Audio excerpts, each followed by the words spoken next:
I'm Joe Pyle. I'm the president of the Thomas Scattergood Behavioral Health Foundation in Philadelphia, Pennsylvania. Early in my career, I had the opportunity to teach middle school, and it was in middle school when I realized that trauma was affecting the lives of the students that I was hired to teach. A particular incident happened one day when a middle schooler came into the classroom and he was high on PCP. We brought him down to the nurse's office and called his mother, who came into school and proceeded into the nurse's office, and her first reaction was to slap him. And she herself was high, so probably didn't identify it as trauma at that point in time, but realized, here we had a student who was underachieving, came into school high, probably self-medicating, and had a mother who was using as well, and physically was abusing him. So I would say that my career early on led me to be concerned about what was happening in kids' lives and how ineffective I was as a teacher. So after struggling to educate these middle schoolers, I realized that I was ill-equipped.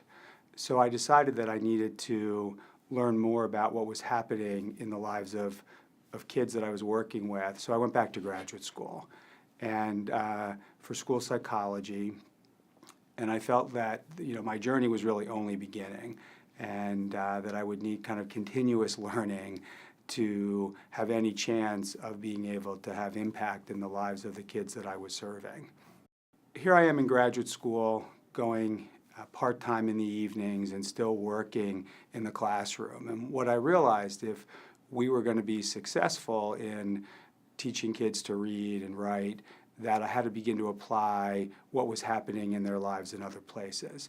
And graduate school, I found, was beginning to help me formulate those questions of, what was happening in the lives of the kids. So when they came into school, how could we address what was happening, but at the same time begin some type of academic work with them. One of the things that I realized in my graduate education was the role of creating a sense of community in the classroom. And we would often begin to bring aspects of what was happening in their home life into the classroom as a way to settle people in. I mean, today, Dr. Bloom would call that having community meeting. Back then, it was a young teacher trying to struggle to bring in what was happening in the neighborhood into the classroom in a hope that we could settle it in and get about the work of the day. As I moved through my career, I took a position at the Philadelphia Child Guidance Clinic and worked as a group therapist there. And what I came to understand was that there was this, what we call today, a two-generation approach that was really just unfolding in front of me. I would see what I would have thought were, young grandmothers, 35-year-olds, bringing in their 16-year-olds who had a 1-year-old, and realized that we needed to work with all three generations there. So I really had a great opportunity, being at the home of structural family therapy, to begin to think about the impact that one generation has on another, and that, in fact, we often think that we can't break some of the behavior that happens from one generation to another, but I continue to be optimistic that we can. And I also think that we can bring generations back together in a healing way. So as I look back over my career, I start out as a special educator. I go to graduate school, get a master's degree in school psychology, and at every step I feel that I move to a larger systems question. So now, as the president of the Thomas Scattergood Behavioral Health Foundation, I find myself in a unique place where the foundation, being focused on behavioral health and improving the way behavioral health is viewed and practiced, I have an opportunity to take this trauma lens and bring it into the work that we do. And I think it's important, and one of the huge opportunities that I think is in front of the city of Philadelphia right now is to no longer think about a trauma lens only for the Department of Behavioral Health or the Department of Human Services.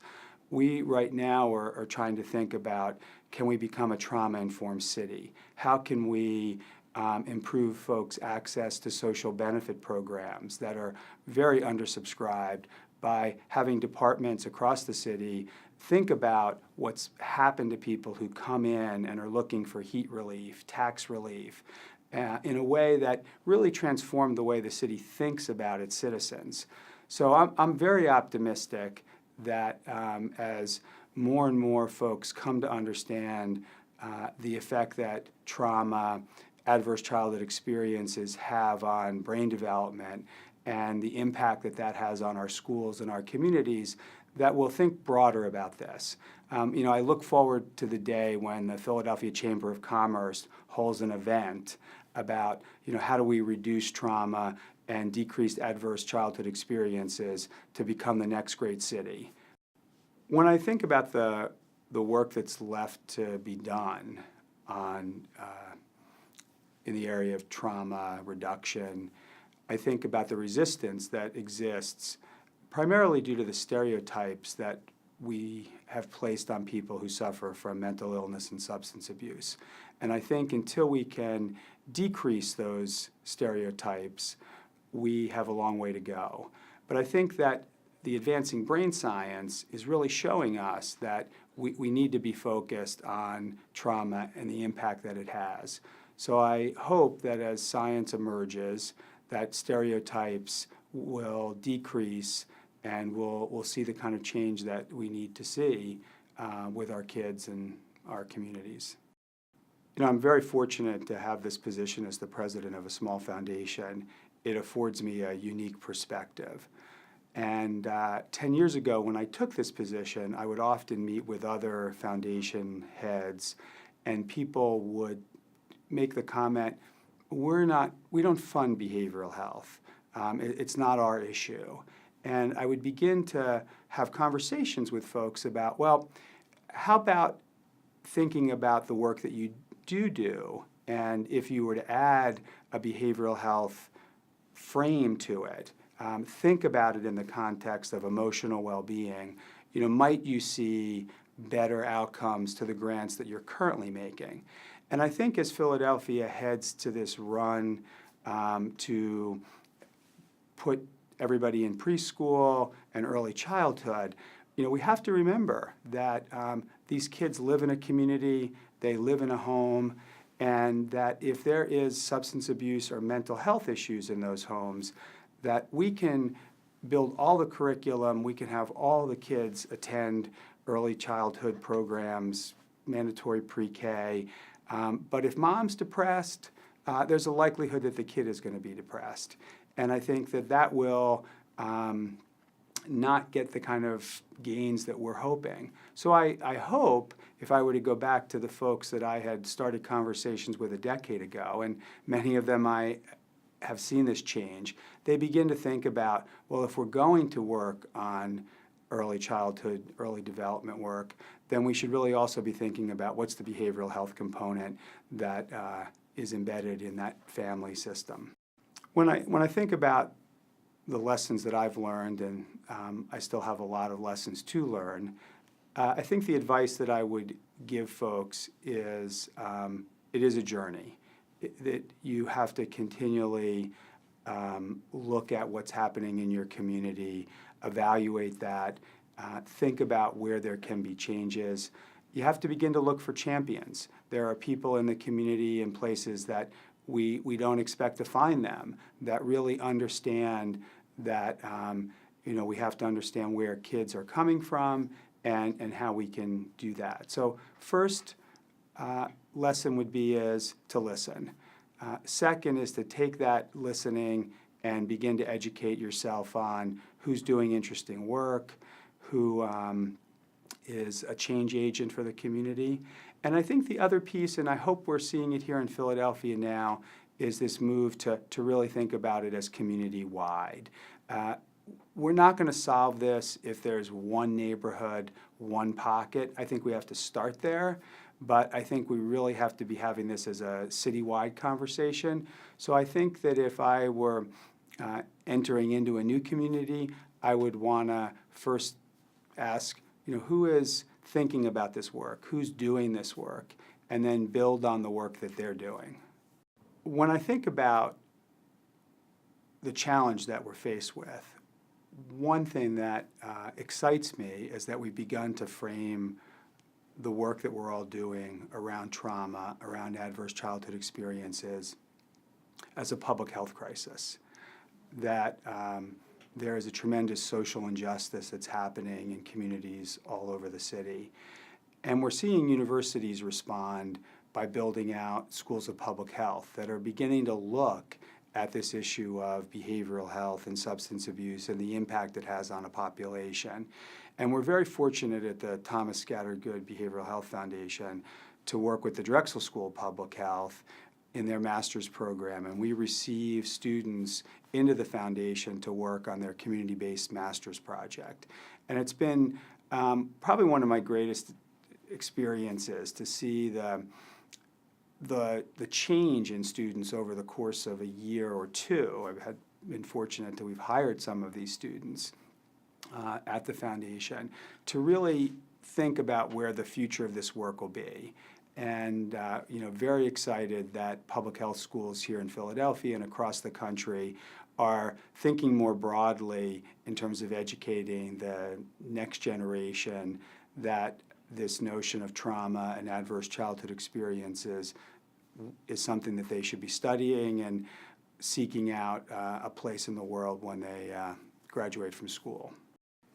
So when I think of next steps here in Philadelphia, we've been very fortunate to have a progressive behavioral health commissioner in Dr. Arthur Evans, and we have other experts across the city, Dr. John Rich, Sandy Bloom, both here at the Drexel School of Public Health. But I think we need to continue to broaden the scope of folks. We need to have this be a citywide initiative, and that's why we're very excited that the foundation has been working with the Kinney administration on this whole notion of, can we be a trauma-informed city? Can we take the policy out of a department and move it across departments and then across all communities? So I actually hope that I'm still doing this work 5 or 10 years from now, and that it's 2020, 2025, and that we've really embraced this notion of thinking about the city through a trauma-informed lens. Because what I can envision is a city that has a significantly higher graduation rate from high school, that unemployment numbers are at their all-time low for 18 to 21-year-olds who are living in their neighborhoods. We see a lot less substance abuse use. We've kind of moved through the epidemic that we're in right now to a time when substance abuse is at its all-time low, and that people will routinely get a checkup for their mental health as they do now for a breast cancer screening or a colonoscopy. That mental health is something that we talk about in a very routine fashion. And that also we see it in places throughout the city where we're thriving in all neighborhoods, not just the Parkway District and others. When I think back to that classroom and the 16 students that I worked with in middle school, I realized there was something missing in my training and in the discussions that my colleagues had around these students. And what I'm excited about now is the emerging brain science. And I think that with brain science becoming more and more discussed, that conversations are led with, this is what's happening to the developing brain, and this is the effects that trauma has on young people's brains, that I think it validates that something has happened to these kids, and we need to think about that in our day-to-day lives and working with them. So I'm excited that the science is catching up with the art. And I hope there'll always be art and science in this work, but I welcome the science validating that for people that may not yet have come to this notion that trauma does affect people, it's going to change their trajectory in life if we don't find ways to have them be part of an intervening process.